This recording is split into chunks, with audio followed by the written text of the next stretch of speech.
Universal design for learning can often feel like a wilderness of ideas and guidelines at first glance. And I am here to guide you through this journey, dare I say, hike. And that is the metaphor we're going with today. I'm going to put in the chat a copy of these UDL guidelines just in case you like to see them, but everything that you need will be shown on the slides. So feel free to just save that for a later date if you'd like. So, despite the fact that the outline right here appears to be linear on this graphic, we'll cover each area at multiple points. And these four topics are woven together in a UDL driven classroom. And we need to identify first what it means to be an adult education student, an overview of what UDL is, and then move on to how we apply it and grow as UDL educators. And so the goals here are to really investigate those core principles and, more importantly, how they relate to adult education classrooms.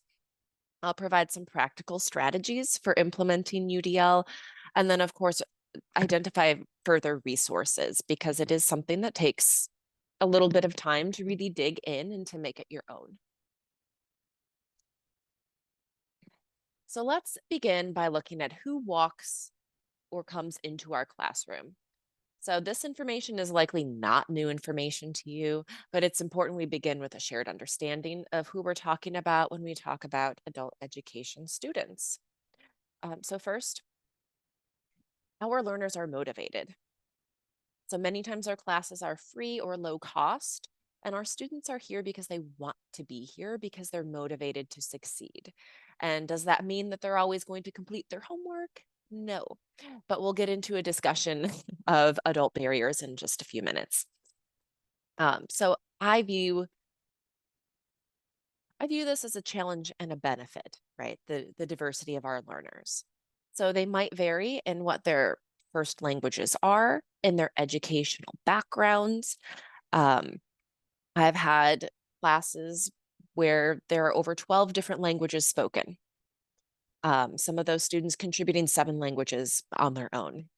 I've had classrooms where people have advanced degrees, people who maybe stopped going to formal education in third grade. And so this diversity of experience really enhances our classroom, but it also poses an instructional challenge. And that is something that universal design does very well, is reaching our diverse audience, and I'll talk about that. We also know that our students are goal motivated, and so sometimes I turn purple. Not quite sure why. It's a thing with Dells. Just a warning.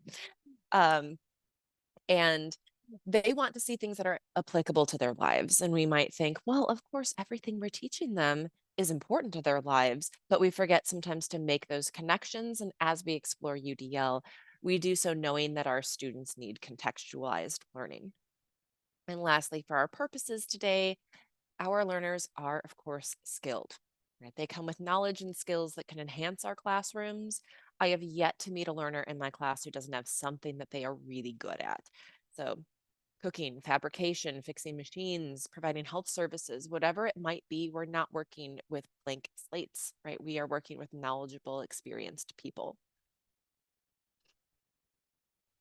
So what is the goal of UDL? What is universal design for learning? And the goal is to provide people with the skills and knowledge to become expert learners, right? Who doesn't want to be an expert learner?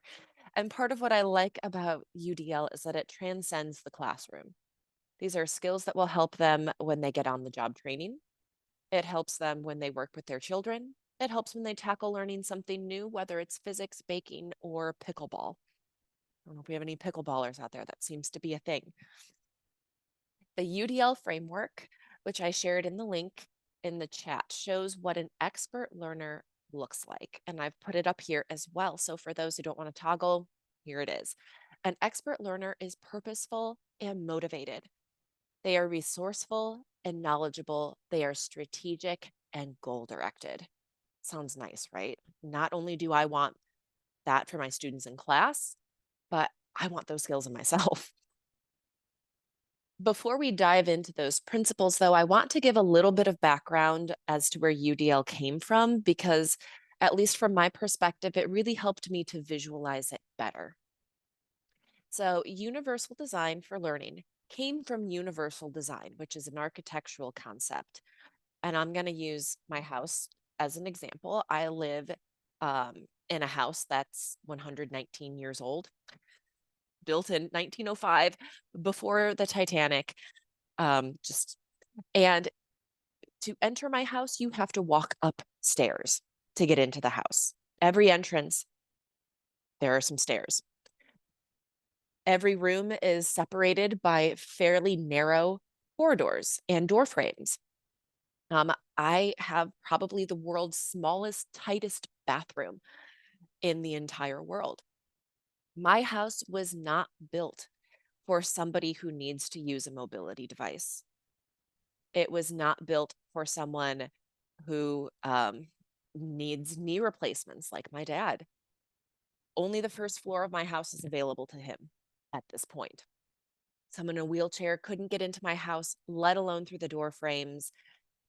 They couldn't take a shower, do laundry, go to any bedroom in my house.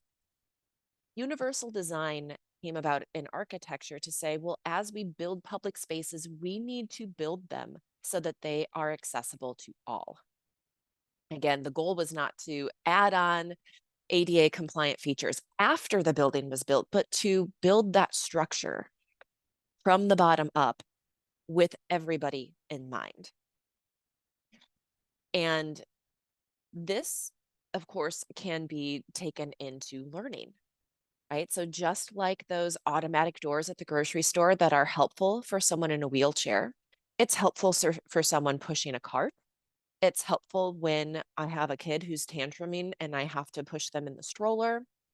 It's helpful when I'm stubborn and I'm trying to carry all my groceries in just my two arms and I don't even have a finger free at that point.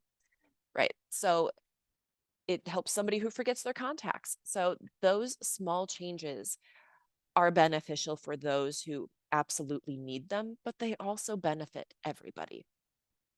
So taking that idea into our classrooms, if we design our classrooms for all learners, then everybody will be able to thrive.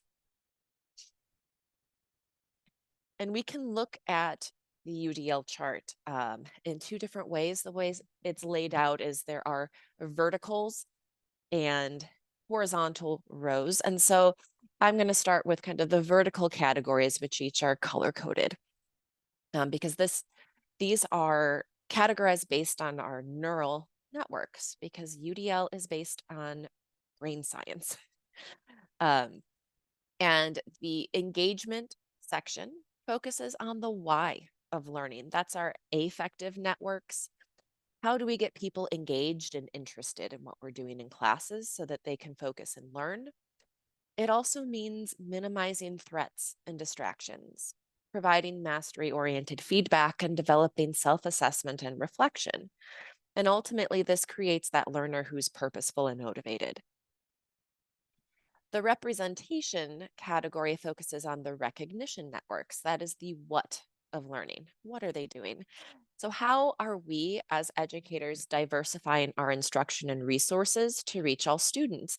And this is, I think, really where a lot of our technology shines, right? So, this column includes things like offering alternatives to auditory and visual information, activating and supplying background knowledge, and ultimately it creates that resourceful and knowledgeable expert learner. So, when you show somebody how to use the YouTube controls to slow down the rate of speech, how to add on those closed captionings, this is that section that it's falling into. And then lastly, action and expression focuses on the strategic networks, the how. So what are we asking our students to do in the classroom? How are we trying to vary the methods for response and navigation? Like it's going to get really boring if I'm standing there and I'm just trying to do a call and response for the full 3 hours of my classroom. But it also is only allowing one type of individual to thrive. And this also includes those building fluencies, having those graduated levels of support and guiding appropriate goal setting. And ultimately, we get our strategic and goal-directed learner from this. And I do want to highlight that the effective UDL in the classroom means including things from all of those columns. So as educators, we may want to focus only on representation because we feel like that's something we can control, right? We can provide things in the visual and the auditory. However, by doing so, we might also be neglecting those other components, limiting ourselves and limiting the opportunity for learning in our classes. Um, so I'll provide you an example because you might be thinking, do I have to completely redo my classroom? No, no, not at all. There are things that you are doing every day that align with UDL. So for example, even for this lightning talk, I for under the engagement category, I told you what our goals were today. That's one of the checkpoints.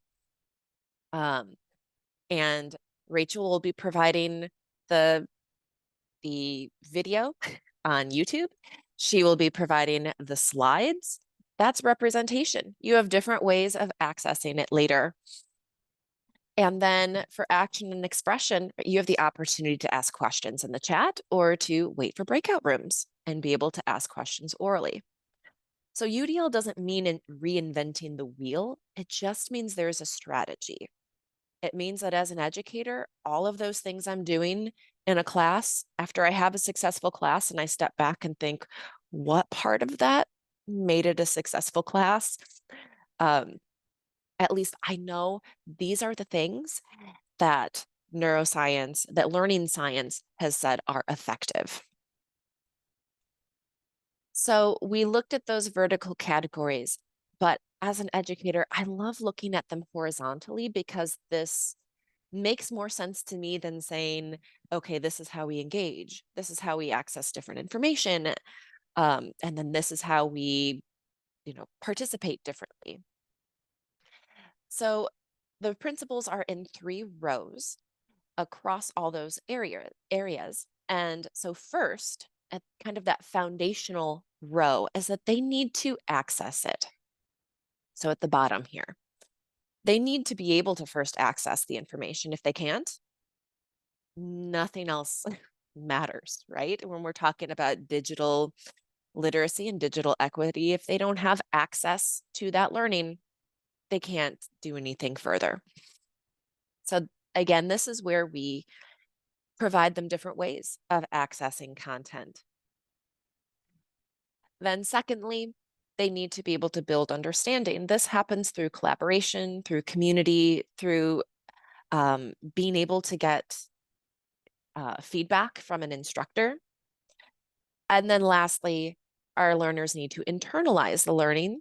And I'm not going to lie, this is my favorite part because it's the part I would skip over when I was short on time before really diving into UDL. Because I thought, all right, they can access the content. We've gotten into the content. We need to keep going because I have 85 content standards and outcomes that I need to reach in my classroom. But this is where you see how learning doesn't just change what we know, but also how we approach learning itself. So internalized learning happens through self-assessment and reflection, through activation of background knowledge, and through monitoring one's own progress. And again, this is through our students' perspective, right? Their self-assessment, their monitoring of progress, their reflection, not only on what they're learning, but in how they are learning it.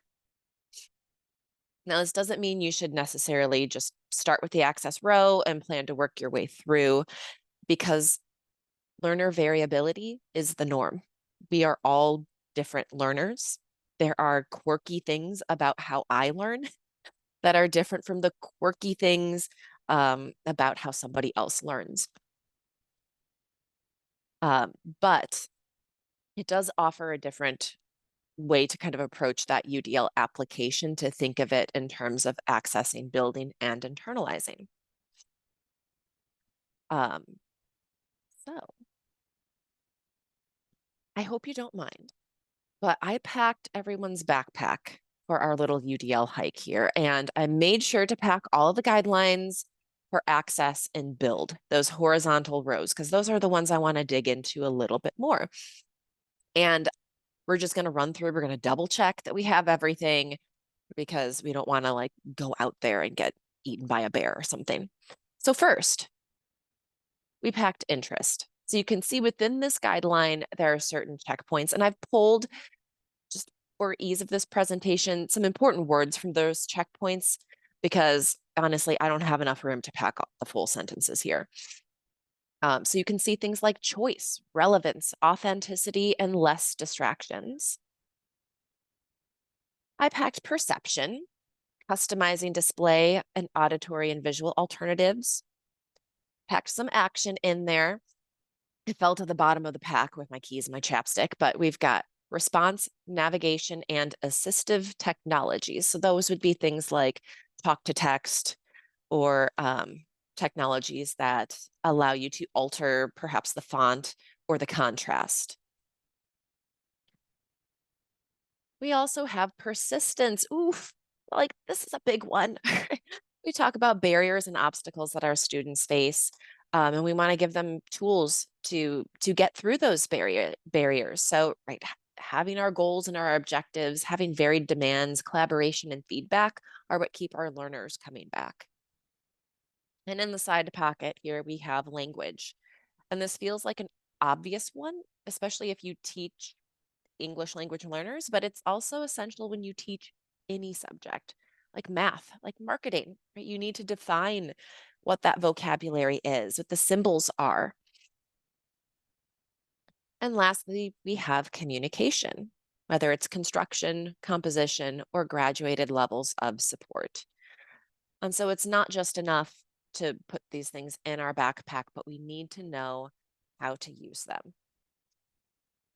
And so I want to give some examples of how we can use them. So if we take a closer look at interest, I'm going to provide the topic of a job interview. It's a broad topic, and we can teach it likely at very different levels. And so I've given three questions based on the checkpoints from the interest guideline. So relevance, how can we make this topic relevant? How can we make it authentic?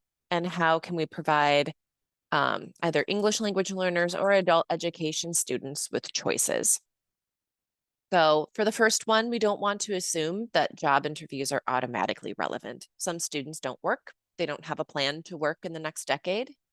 Some already have jobs that they don't plan to leave. Some are small business owners.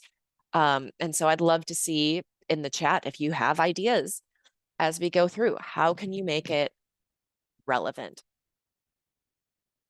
For authenticity, I'll give an example from my class, but I invite you to, again, share your ideas in the chat. So in my class, I've asked an outside person, usually program staff or another teacher, to come in and act as an interviewer, and they interview the students. Why is that more authentic than me interviewing the students? Because they know me. They're not nervous answering my questions because I ask them questions every class. But having an outside person that they don't know as well provides that kind of authentic nervousness that we get in a job interview. And then how can I provide my learners with choice? Well, if my outcomes say students will answer interview questions orally, I can't give them the choice to write their interview answers down. What I can do, however, is offer them options, perhaps on the job they're interviewing for. I can give them options on how they want to prepare for the interview. I've had some students who want to prepare orally with somebody else in class. Somebody else wanted to write all their answers down word for word because that made them feel more confident and comfortable. And then they could kind of go off the cuff and answer them orally. So the choices stay within our outcomes, within our objectives. It's not the Wild West, but we are able to make sure that we're reaching each of those. And that was our access and our build levels. And now we're finally at the internalizing. And these tools help with self-regulation, comprehension, and executive functions. And so you can see here things like expectations, motivation, self assessment, reflection, background knowledge, visualization, goal setting, strategy. So let's dig a little deeper here because there are too many principles to cover in the remaining amount of time. So I'm going to select the ones that I love the most and that I have some examples that I can share with you. And um, so here I'm going to take a closer look at reflection. So content reflection is something that we're probably familiar with, right? So how will you use this in your life? You ask students about what they learned, how they might apply it, and it serves as like a formative assessment or an exit ticket. But under UDL, we look at reflection on learning. And oh, this is like my favorite one to do in class because it's just incredible to have these discussions with students. But how did you approach the task? So you ask students about how they approached the task, what choices they made, why they made that choice that they did, and if they would do it the same again. I've had students say, well, I did it this way because I saw everybody else doing it that way, but it didn't work for me. Or, well, I tried doing it this way and then I decided to slightly change it and this works really well for me.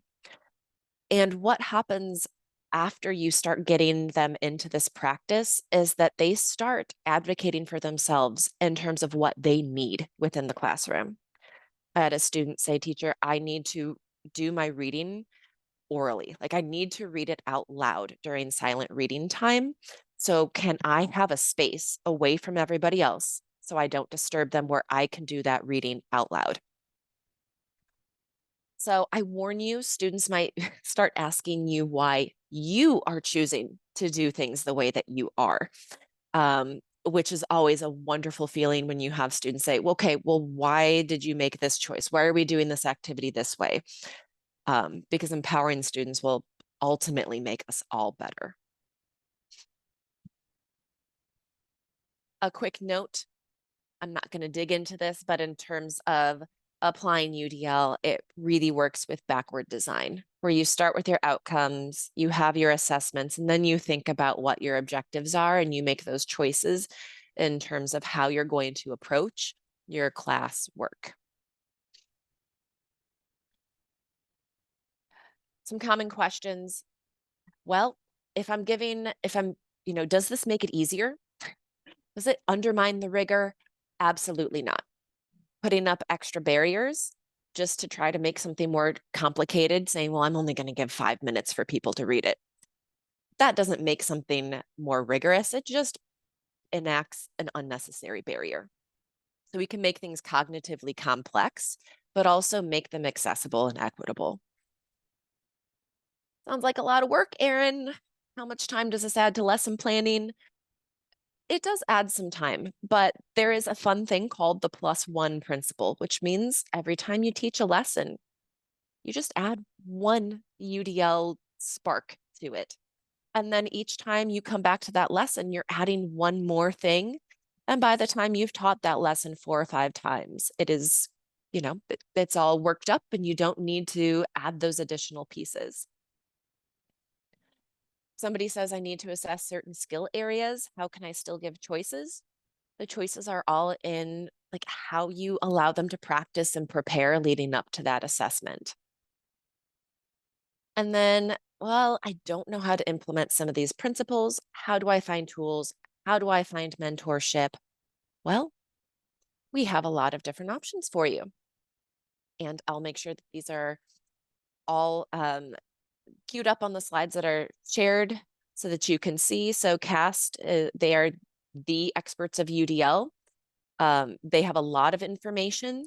My note here would be a lot of it is focused on K-12 and higher education, which is why we created the CTAE SIG.